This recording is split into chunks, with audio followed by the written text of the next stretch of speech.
But we're going to get ready for this first Game game of today, day antara number Echo 2 here versus Blacklist between International. Blacklist International and Echo. Can Blacklist actually defeat Echo finally? We'll find out.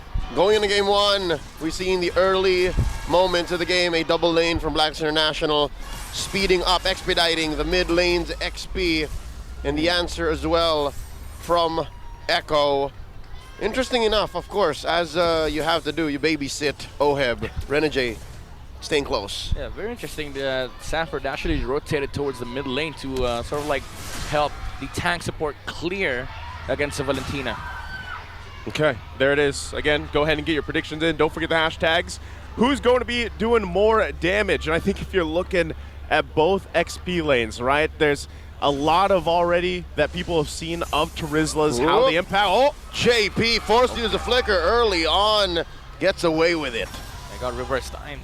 yeah. It's sort of like a soft counter against a Rafaela, but if you're Echo, you don't really mind the matchup because the Rafaela provides you mobility against the Arlot, against the Baksha, and you're more focused on getting those resources in the mid game to be able to fight late game. But Blacklist International, on the other hand, it's a very different game plan, right? The Arlot, it's such a bad matchup against Echo. Like, he has 3 bad matchups. Yeah.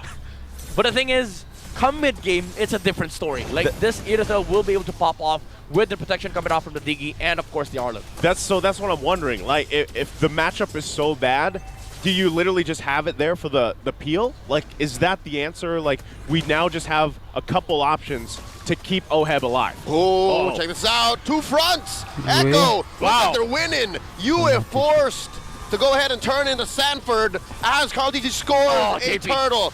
Edward here caught in the middle of 4 members. Oh! Down JP, not gonna get him, dash it out through, but he goes down instead. First blood drawn by the Orcas. That was a sexy dodge from Daddy JP. He knew the final slash was coming, went straight behind the Arlot, and that was such a cute play. Even though it was simple, but the idea, like the sheer composure of JP, you know, to be able to make plays like that, and it solidifies like the early game advantage of what Echo could have. Hey, he's not an MDL, MPL, and world champion for no reason. Yeah, that's right. He's also, That's how you know. I was gonna say, there's a lot of people like to call him, that's their dad as well. He's a proud father too. Proud father, and that's the moves, right? Now, with that too, given this Rafaela for this lineup, and now you also have it with this Faramis, do you think they just have better extended team fights later on? Like, is Echo's lineup troublesome for Blacklist International the further on we get into the game here at Midnight? Oh yeah, for sure. They have nothing against the Claude. Like, it made sense when Blacklist when they had the chance to pick up the Claude. When they gave it up against Echo, especially having a Diggy, Yeah. you're just asking for, you know, late game trouble. I mean, they do have damage. Like, if Blacklist International is able to pressure Echo in a way that Echo is forced to play 5v5s, of course, Blacklist will always have a chance in terms of winning team fights as 5v5. But in terms of the actual composition, like the nature of what Echo does, they will always split. And that is the thing that Blacklist International cannot handle. Okay, well, with that, again, you know, early on, we don't expect too much right now from Blacklist International. They're going to have to really rely on letting Oheb build up. This is what we see every time there's an Irithel in play. So expect that, right? In time, maybe buy those Lords, especially when he starts to pop off here. Meanwhile, he's just got to farm up. The rest of the team has to do what they have to fight these objectives. And now that the second turtle's up, 4 members, Blacklist International going to show face against the full force. 40 coming in with a penalty zone, forcing out an early times journey from Renegade as the turtle gets reset. Check out the minimap, folks. Oheb has already switched up. He's in the XP lane. Okay. That was kind of an oopsie from Echo. Somebody reset the turtle. It wasn't really the call. Yeah. But Blacklist International, again, somebody is forcing out the times journey. This is the thing that I like about Echo's gameplay. Nobody is hesitating against these counters. I mean, if you're going to use a times journey, might as well use my penalty zone so that you're forced to use the times journey, but then it's not on your own terms. Yep, and it's a beautiful dynamic that Echo has. They know that they're proactive. They know that if they can force something out of Blacklist, they're having their way. Coming in, Sensui, there's a holy baptism. Put down half health. Sensui does not have his full kit. He's already rolled in.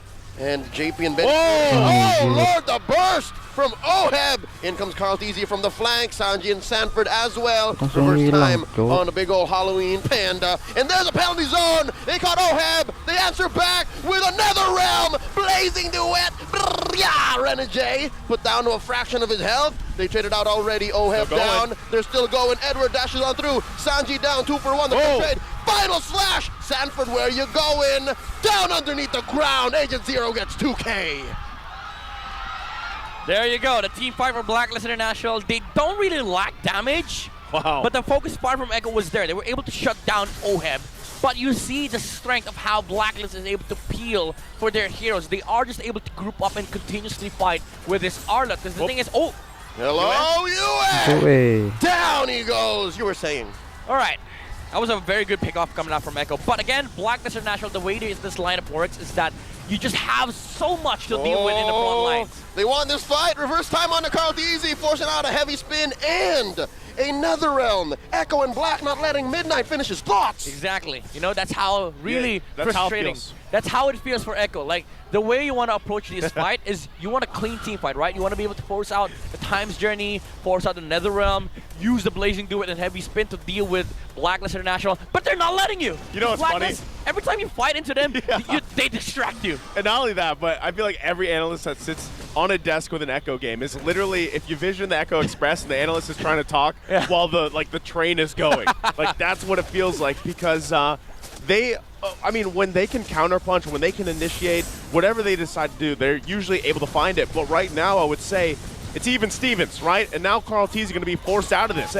It's even Stevens, right? And now Carl T's going to be forced out of this. Oh, big damage coming in. Penalty zone, heavy spins, and Sui already pressed the retribution. They scored. Time's Journey, ensuring that Blacklist will be able to get at least one as they pile on to Sanford. Yue gets the kill off camera, though. Echo called for the trade, pushed in that gold lane tier 1. Great answer. Yeah. Again, that's what we see. Answer back and forth between both teams right now. And this is great to see because it's literally them both just duking it out here. Here they go again, Carl Teasy. Oh, they're not done, man. They want to take down Carl Teasy. Put down to a 1/5 of his health. Heavy spin, stolen away by Yue. No veil, and a final slash. Carl Teasy still here.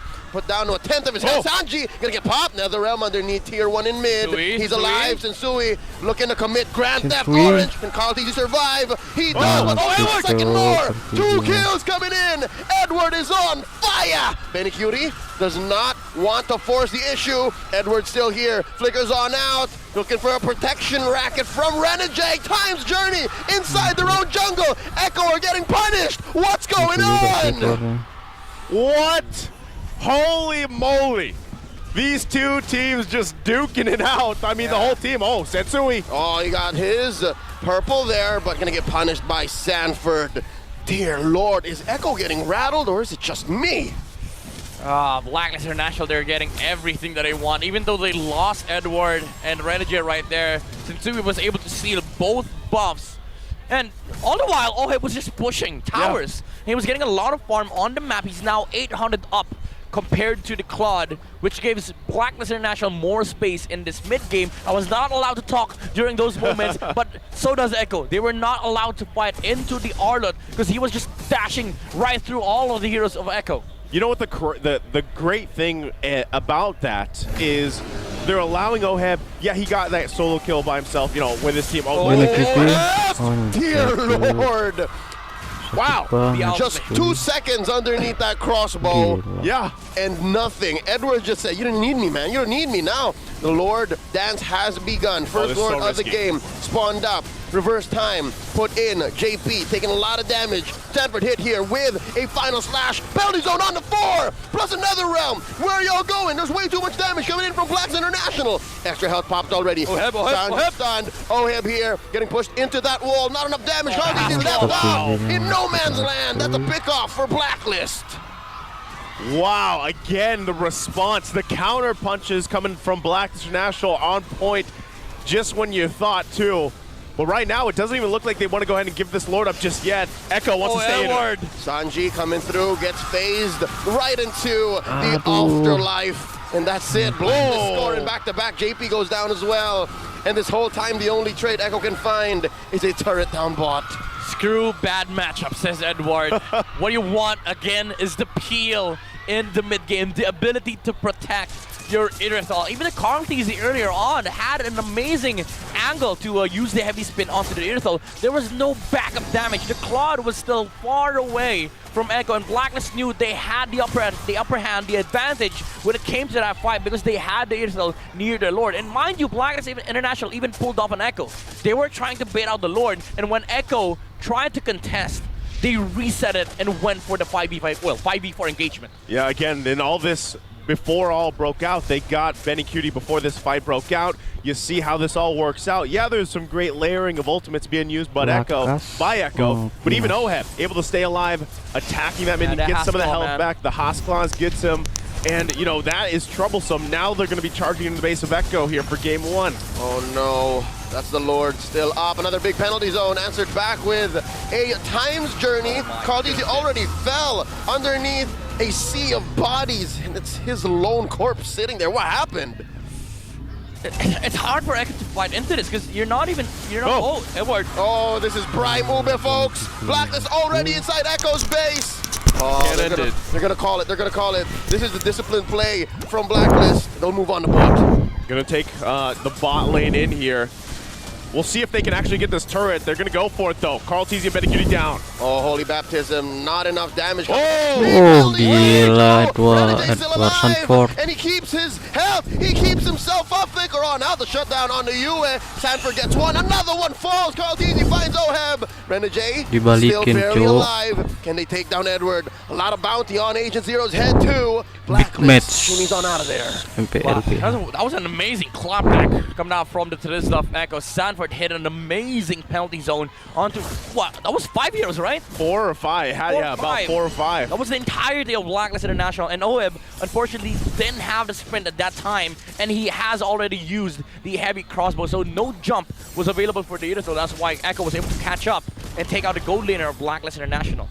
And with that play, they've also kind of whittled down some of that gold lead that was getting out of hand, you know, for Blacklist International, which is crucial for them. Because, you know, still, BennyCutie is about 1,000 gold behind here. You can even see with this win probability, still favoring Blacklist International right now. But I would say, if we get down another 5 minutes or so, if Echo somehow holds on, then their fighting capabilities with the heroes that they've drafted will give them some of the upper hand in terms of these long team fights.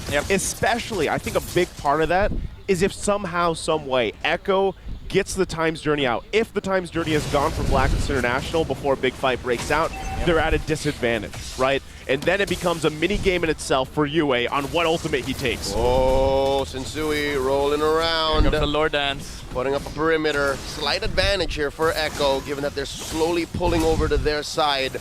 Watch Edward's positioning. Yue stole the Netherrealm. Very key ult here. BennyCutie looking for some stacks on the Art of Thievery. Doesn't have enough. Be my on out. Sanji, though, very skittish. And Sui looking for one. Oh, he catches Karlteezy. When's he gonna break out? They're gonna hold him here. Ouch, Carl, wow. And there's a final slash coming in. The answer, the Netherrealm. They're all scrambling underneath. Extra life taken down. Benny. More extra HP coming in, blazing the win. Benny-nya mati terus, Yue and Blacklist are calling all the shots. Down goes Oe, but traded out for 3. Down goes Sanji. Down goes JP. BennyCutie as well. Karlteezy bites it. It's just 40 and Sanji. What a fight. Again, this whole game has been these just crazy fights, skirmishes before and now full-on team fights breaking out, but still Sanji and Sanford, the duo, don't want to let this Lord just go away here. Oh, nothing comes for free. Next big objective here, a Luminous Lord, Karlteezy, about 10 seconds away. JP and BennyCutie just spawned. Black's gonna blitz this. They got this one. So now it's up to Echo once again on the defense. Based on that last team fight, do you think they have what it takes to stay in this game Midnight? Because BennyCutie's blazing duet was not very threatening there. I mean, I don't know. With Blacklist International having a Lord in the mid, they could just utilize a Lord with Time's Journey and Netherrealm to let Oheb tower lock versus Echo. They do have the damage, but again, as you've said, BennyCutie not the best position to pull off the Blazing Duet, especially with the nerf. You don't really want 4 heroes soaking up the damage of the Blazing Duet. Even though it looked threatening for Echo, it wasn't really the right call, as they still had all the the kits that they're able to pull off from BLACKLIST International. For one, Yue, with all the skills that he has, he's gonna be able to burst down your marksman. So I think Benecutie pulled off the trigger so early. Well, we're going to find out. Lord now in the mid lane. BLACKLIST International going to walk it through. Echo's got to handle it. Turret at the top goes down. 2 waves, top and mid coming in. It's already broken out. Ult's coming in from Sensui. The realm has been popped. Penalty zone from 40, and they're still waiting. 40 goes down. Oheb slays him. Already extra HP spent in from Echo. BLACKLIST still has a few bits of buffer. Benecutie juga mati. And BLACKLIST are looking to end it right here, right now. A big final slash coming in from Agent Zero. Ladies and gentlemen, that's it. The Agents are going to draw first blood. And this winning moment is brought to you by our official sponsor, FWD.